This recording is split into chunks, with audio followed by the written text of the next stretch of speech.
Hello, listeners. Hi, my name is Madhavi, and I'm so happy to have you on UppTalk. You have come to the right place if you want to learn about IT and do really cool things with your hands. We are not just another IT company when I say UppTalk. Think of us as your learning partner dedicated to helping you reach your full potential. We have top notch hands on courses to help you build your business, whether you're new to technology or want to move up in your current job. Let's look around this as our first step towards learning. Typically the template that I had actually built for create position. I've just quickly dragged and just put a drag and everything for all the supervisory organization. First one is the supervisory org. I will go to my support and then explain. It makes it easier. All right.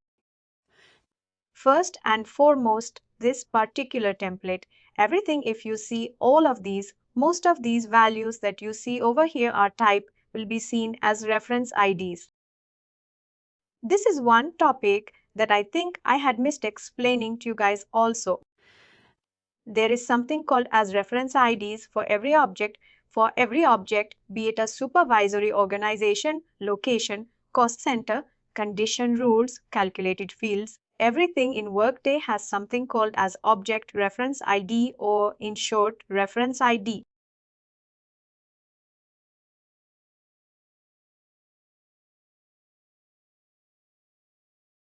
I'll just quickly touch base on that and then I'll proceed on to that, the rest of the topics. First up, for every object type, we have something called as reference IDs. How do I get to that particular reference IDs for my organization? It is directly available over here in the top. In the top, it says supervisory underscore organization 6V2V3.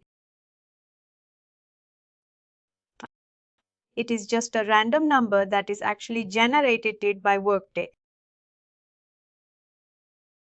It's a sequence number which is generated by default. However, if I want to edit it, I can definitely edit it. No hard and fast with that. And this, like I said, this particular reference ID is available for every single object, including worker position, location, company, cost center, calculated fields, condition rules. Every type of object in Workday has something called as or reference IDs. And it is unique. That is why, just recalling back to what I was just telling you earlier, some time back, I can have multiple organizations by the same name. By the same name. By the same name. Locations by the same name. Rules by the same name. The only difference that should be there is your reference ID. Only your reference ID should be distinct. It can never, ever be the same. And how do you actually view and edit your reference IDs for every object? Go to the relevant actions. Go to the related actions. Come down all the way. You will see here something called as integration IDs. And again, integration IDs are nothing but the same IDs. What you will be passing it on to an external vendor when you are sending the data across to a third-party interface. Because every integration or your reference ID is going to be unique. It doesn't serve purpose for me to actually, it doesn't serve any purpose for me to actually send across the name of the supervisory organization or your location or your calculated field or your rule. That is why we use something which is unique. And by unique, we can have only one ID, which is going to be your reference IDs. Your reference IDs are always unique. And the way I view it is to any object. Not only this, it is available even to the type of my organization. Even to the type of my organization for supervisory organization. I can go to this particular relevant actions over here and I can go to integration IDs. I can view the IDs over here. For every object, this is an organization type.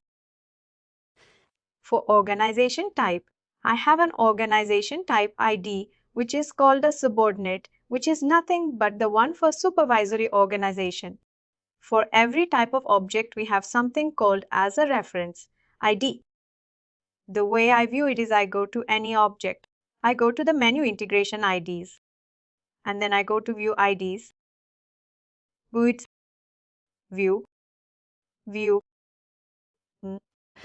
It says the value here as a reference ID, and the type of this particular ID is organization. Reference ID. Similarly, for a calculated field, you will see the type as calculated field. For a condition rule, you will see this type as condition rule. Here for this particular organization type, you see the organization type ID. And similarly, for every object, you will see something called as reference ID type and the corresponding ID. And in any external integration or inbound integration, be it an outbound integration or an inbound integration, we always go by only the reference IDs because reference IDs are always unique,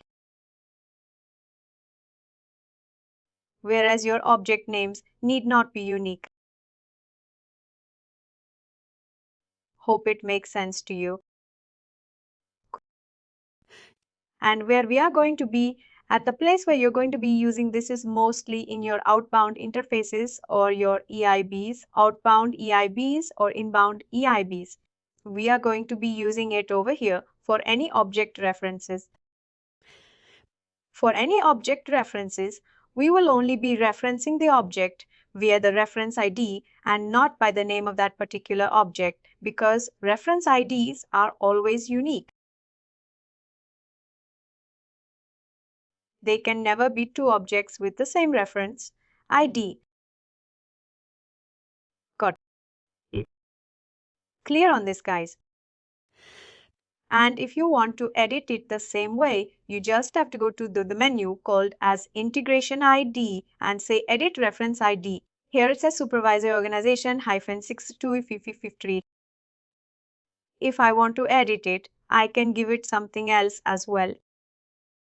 I will usually give it as the name of the organization. I will say Test Prime P1. I can give it the way I want to have it as well. Alright, click. I will just go and edit it over here. The reference ID is edited. Clear on this? Any question? If you see here, the organization ID over here is also automatically edited. Only in organizations you will get it over here for the rest of them. You need to go to the integration ID view reference ID menu.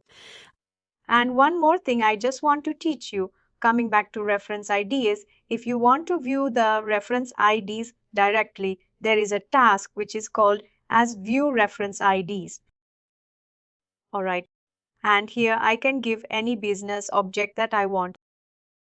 For example, I'm giving calculated fields.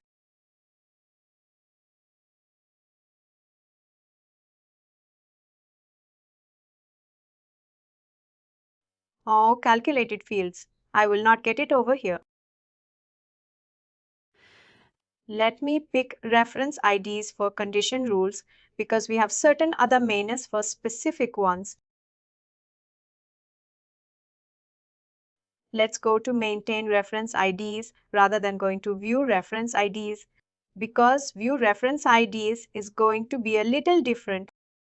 I would rather pick maintain reference IDs instead of view reference IDs. Use for all practical purposes. Use view reference IDs. That's better. Alright. Here, let me go to calc fields. Have they restricted it in by ways?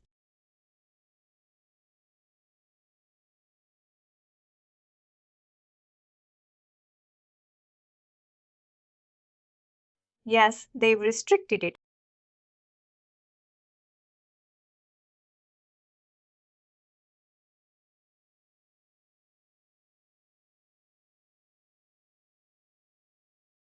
Let's better use this because I'm sorry. No, because I think there are some restrictions which have been placed over there. Let's use integration IDs task. That's better. For integration IDs, I just put it like calculated fields.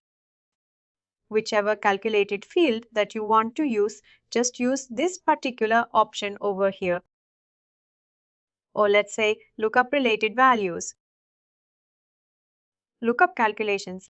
I'm just picking lookup values or lookup related value expressions.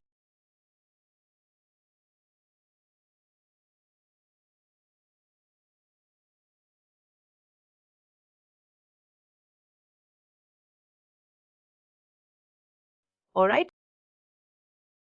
Nothing available. Alright. Alright.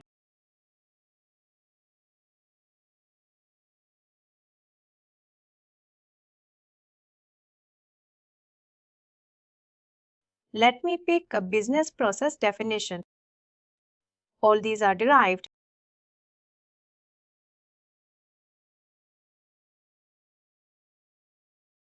Just trying to get something which is going to be more relevant for you.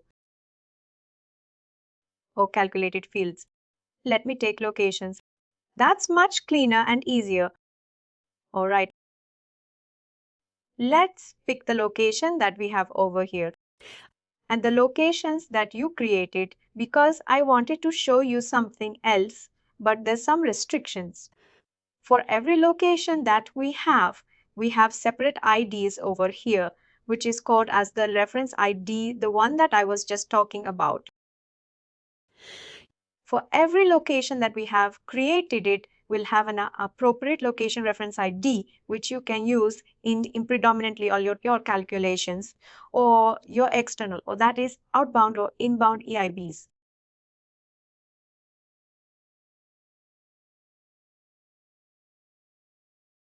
That is specifically what I've used over here as well for the supervisory organization. And coming back to my create position table, first for the supervisory organization, I've just filled it out based on the organization ID. The next important field is going to be your posting title and job description. And then rest of them are not mandatory. I'm just quickly skimming across to the next level fields. The other fields are not necessarily required, which means if you want to have them, you can possibly have them. Otherwise, it is not required. All these, the skill set, skill metrics, and everything. If you want to have it, you can have it.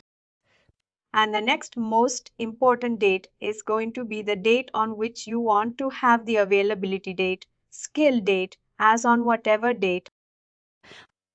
Availability date, as you all know what is going to be the positions, availability date from when I want to have it. And if I want to have the earliest hire date, I can have it populated. Otherwise, it's going to automatically get it from availability date. Next, my job profile, which is always important. And again, I picked a sample job profiles reference, ID. The same way, I'll just show it to you here as well. Go to integration IDs, I just pick job profile.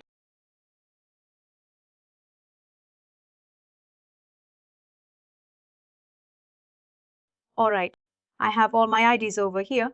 Let me pick the value that I have for 5100.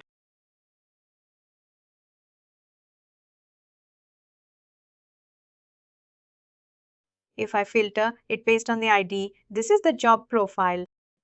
And I pick the instance of consultant. And it has the appropriate reference ID of 4 and 5100. That's a reference ID that is for the consultant job profile. I've used the same thing over here as well. And the location again for location. I picked the San Francisco's reference ID, which is again San Francisco _ site. Alright. And rest of the fields are not mandatory. Just a few fields which are mandatory over here. I picked only those which are mandatory, and rest of them are non-mandatory fields over here. Alright, similar to how we create it in a real world, supervisory organization positions. And when I load it across, I'm going to be having all my positions created over here. Manager N1 all the way till 13. I've created 13 different positions over here right now using the EIB template. Clear this far. Please do like, share, and subscribe to our channel. For more information, contact us sales@therightuptalk.com.